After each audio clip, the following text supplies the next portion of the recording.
Hello everybody, it's me again, and I'm here with the House of Kanzan for a second video where I'll be reviewing the unboxing that I did last time.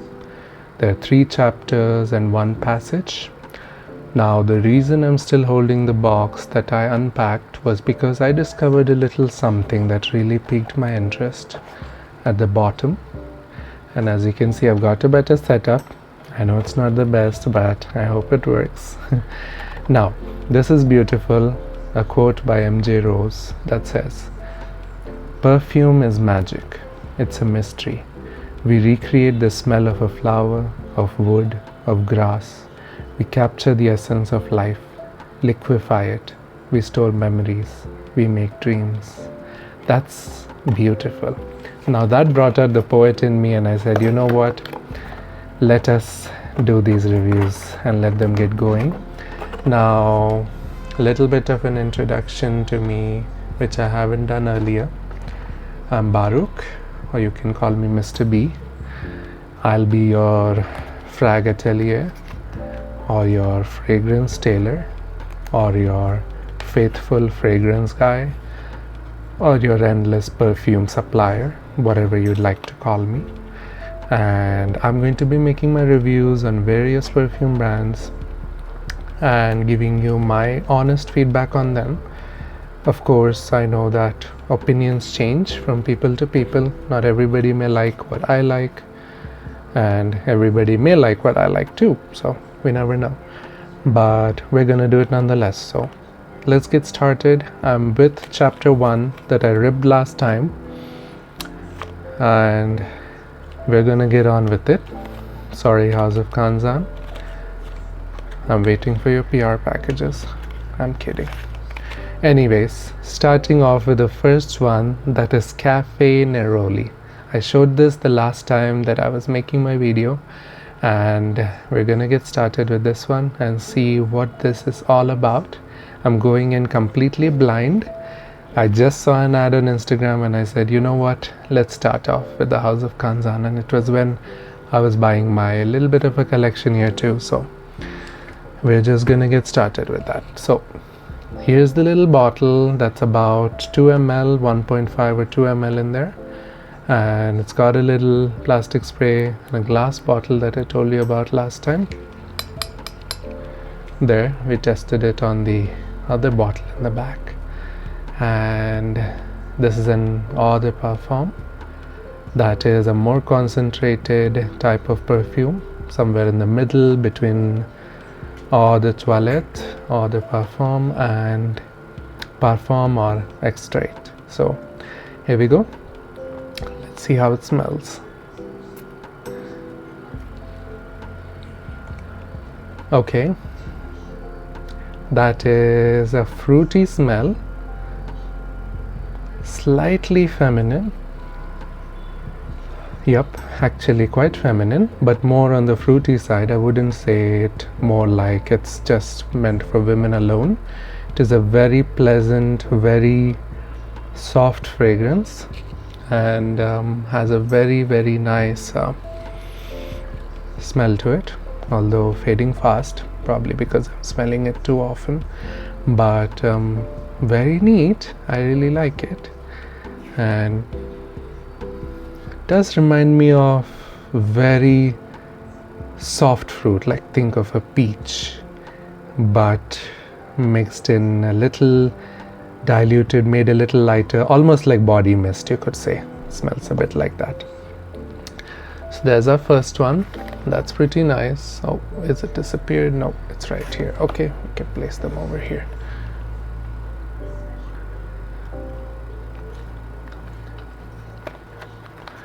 I couldn't place it between what fruit. I would say peach is the closest, but yeah, a little hint of strawberries too, actually. Yeah, I might have to.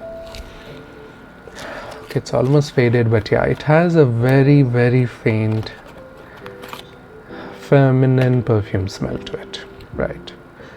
And yeah, I think I'll have to ask an opinion of my sister and see where that goes from there.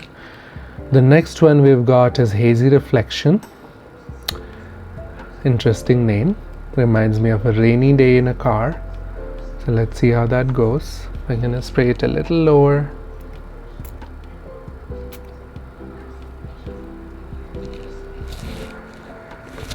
That's more strong. That's a little closer to my Embark. It's an aqua fragrance with a mix of sharpness. Very interesting mix indeed. Reminds me again, as I told you, of rain and maybe a city like Gotham or like New York, somewhere there's a lot of high rises, but an interesting smell. A little sour. It has a little bit of a sour taste to it, and yeah, I think maybe it's just me. I didn't think so. Let me ask my sister. Masculine musk. I think that's a good understanding of it. The first one was a bit feminine. This is a bit masculine. Again, reminding me a little bit of a rainy day. So next one we have 221B. The sticker is peeling out a little bit. It's okay. House of Kanzan. It happens. My sticker maker or label maker still didn't arrive from Amazon, so I'm still waiting on that.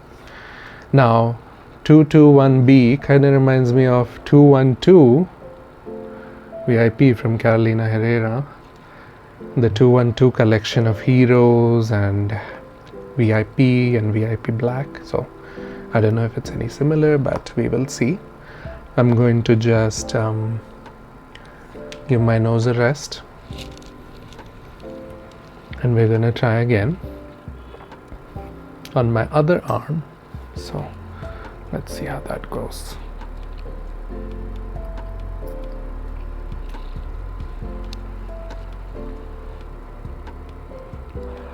Okay, another, I would say, more feminine perfume, the 221B. It's more musk mixed with feminine perfume, I would say. Again, don't expect too many notes or accurate descriptions of what exactly in here. I'm just telling you what I sense from it. Yes, I think that is a more mature woman smell. More like, yeah, something not a girl but a woman would wear, right? And more so a woman with dreams or stories to tell. Somebody who's lived and kind of, you know, been in her fantasy. She expects to live her own way, you can say. Now, this is interesting because I hear some shaking in here. Okay, I'm not sure what that is. But the next one is Fleur de Soir, that is flower of the evening, or flower of evening in French, just a literal translation. So I'm expecting something for the evening, or I'm expecting mature flower smell to it. So let's see how that is. Okay, now this is something I have smelled before. This is like one of the, again, designer femme fragrances that we've got. Very, very nice, very interesting. I actually really like it, but I guess it's more for a woman than a man. I mean, you could still rock it, nobody's stopping you with that. I mean, I might. I don't know how long this will last me, but it's a very, very beautiful smell. Definitely something I've smelled before, probably very close to, gives off a very tropical fruit, a very refined blend. I'm gonna give it to my sister, who's curious to see how that smells. So she said frangipane, the flower. I don't recollect how that smells, but very good description. Now I wanted to go in and also check what the website or the company itself talks about their fragrances. Oh, before that, there is still one that we missed, the one I was most excited about, that is Golden Jazz. Has a very unique, almost unappealing color to it on camera, but it actually looks fine in person. Now, Golden Jazz, let's see what this is all about. I'm expecting something like a jazz club, you know, back in the day. Back in what day I do not know exactly, but back in some day. And for it to be glamorous.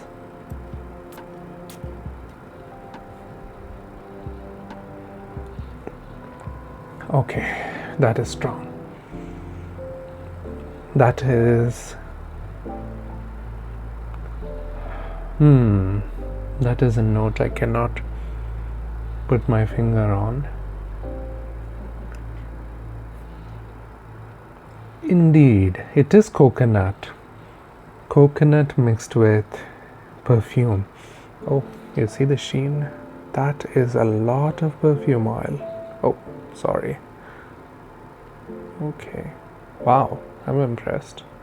That is a very good sign from the house. Okay, it's an interesting flavor, to say the least. Not sure I like it. Might grow into me eventually, but it's good. It's very nice. Now we're gonna go ahead and check what the website, the House of Kanzan, is going to tell us about these fragrances that I just tried. All right, starting with the first one that we were looking at, that was Cafe Neroli, of course. So for 100 ml, it's about 2,700 rupees, which is not bad at all. Now I got the 20 sample piece pack, and this is supposed to smell like sitting somewhere between Chloe Eau de Parfum with its soft powdery floral elegance and glossier hue with its warm skin-like intimacy.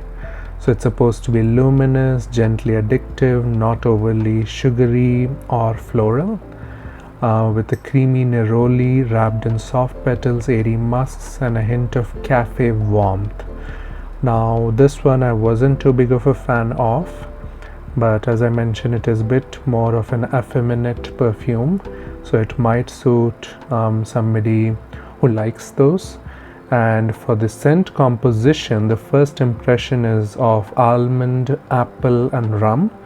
The heart is coconut milk, lotus, neroli, and the sillage is marshmallow, vanilla and sandalwood. Okay, now we're gonna match that with the second impression of this. So let's try that and see if we smell any of those things or they're just blended incredibly well. So we don't know. Okay, now I do get the apple from it, and rum could be what's causing the bitterness. A little apple, the almond gives it a whole roundedness, I would say. Coconut milk, lotus and neroli are giving it a faint floral creaminess. So as you can even see over here with the reflection, there's quite a density of the oil put in, perfume oil. That's very impressive, House of Kanzan. Also blot this thing here, but we're gonna clean that up later. Maybe right now. My leather is gonna smell very pretty soon. Now for the second one that we had tried, it was Hazy Reflection. Again, now I think Cafe Neroli does smell really nice on the top. It does settle in as well, really well into the skin, and it has a good dry down, very light dry down to it. So that is really good. Now we're going into the second one, that is hazy reflection. The one I didn't like too much, but because it has a hint of bitterness in it, but more a masculine fragrance, which is still great, refined. So this is supposed to smell like Wilhelm's perfumery, Morning Chess, DS and Durga's Debaser, with its wet sun-drenched woods, supposed to evoke an afterglow of a childhood memory, soul-warmed memory you can almost touch glowing under your skin. Now its compositions are bergamot, marigold, lemon, violet, jasmine, and hyacinth. Sorry if I'm mispronouncing or butchering the name, but the sillage is vetiver, amber, musk, and cedar wood. So the sillage or the base notes of it are basically leaning more towards a woody sense, while the top is more fresh, flowery, and lemon. So lemon perfumes I'm not too big of a fan of. That is probably why I'm not too keen on this one, but nonetheless we're gonna try, we're gonna see what it's like. Yep, it has a very light, subtle fragrance, of course very different from what it is on my skin, and that you might have to always try and see how it suits your skin and how it feels. Now they do have a nice 20 pack of whatever I've got here for a very affordable price, so if you ever want to try their collection you could, and you don't have to go with my review alone. And yeah, that is that. The next one in the list is Golden Jazz, the one we were just trying. Oh, never mind, it's 212B, the one which I found bitter, I would say. So we'll see what that is like. Now the 212B is supposed to be a fragrance between Amouage's Boundless and Maison Crivelli's Amber Chromatique, with its smoky, incense-wrapped elegance, mysterious, sharply composed, flamboyant oud. That must be what the bitterness was from, the oud. Oud, again, is not something everybody enjoys, so that'll depend on you again. If you're not too keen on it, oh, look at that, 2 stars, speaking out, 5 stars, 4 stars, 3 stars. Well, not everybody likes oud, that's for sure. It might not just be the fragrance, but somebody who likes oud, I think you'd really like this. It's got bergamot, lavender, pink pepper, geranium, saffron, tobacco, patchouli, leather, and oud. The leather and oud are maybe what, and the tobacco of course, are exactly what is causing the bitterness in this perfume. So if you want something with oud in it, this is really good and strong. A very bitter smell to it. I would not recommend it if you're not into that. But let's try it again. Yep, that is a tobacco oud with a tiny bit of floral essence to it. Again, I can sense that indeed. But the oud is speaking out very strongly. Now the next one we do have is the Golden Jazz that I was getting into.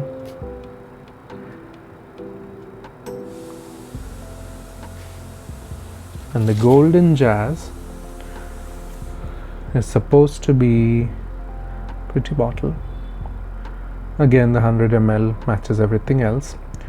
Smells like BDK Parfums Oud Abraham and Maison Crivelli's Bois d'Achai, with its warm and smoky woods, while Golden Jazz leans more velvet smooth and slow burning. Doesn't demand attention, it draws you in like candlelight on glass, and the hush between jazz notes, cognac soaked woods, cinnamon and golden resin swirl together into something deeply intimate, quietly indulgent, and rhythmically magnetic, like a slow solo under low lights. And its scent compositions are whiskey, fig, hazelnut. The heart is more Kashmiran because it has cashmere, tonka bean, cocoa, oak wood, vanilla, sandalwood, and musk. So there's that.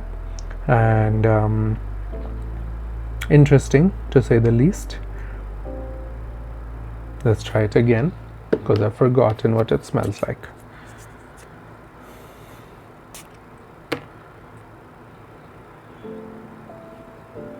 Yes, indeed, very subtle, very faint. It does have that cognac rum smell to it. I'm not a drinker, so don't expect me to be accurate about that, but it does have a nice ending to it. And I think that's the sandalwood. I think a mix of the sandalwood and cocoa, and the musk provides a bit of a curl to the fragrance.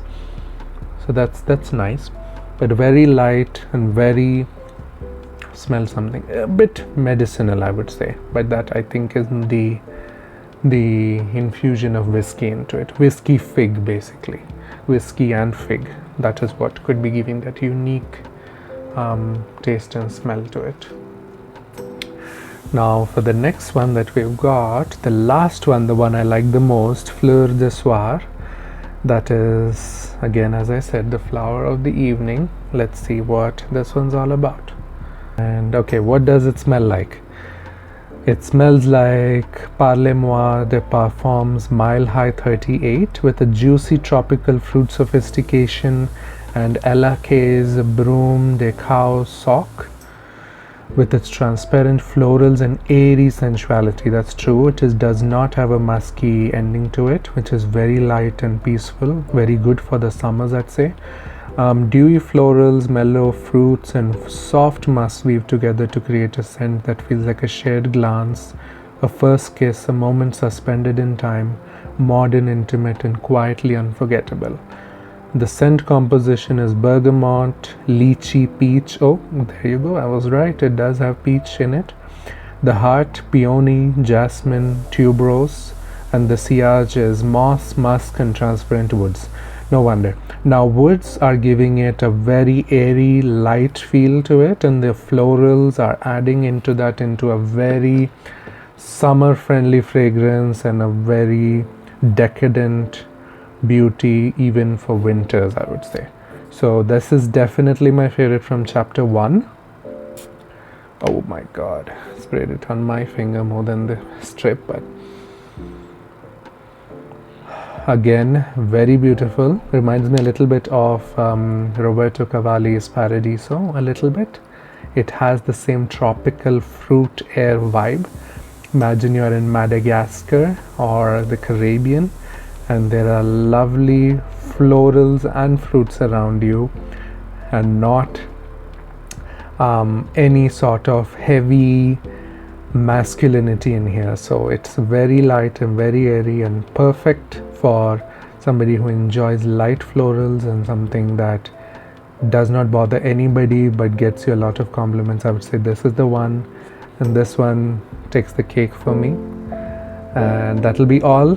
Please stay tuned for chapter 2, 3 and the passage 1 that is going to be coming up soon. So see you next time.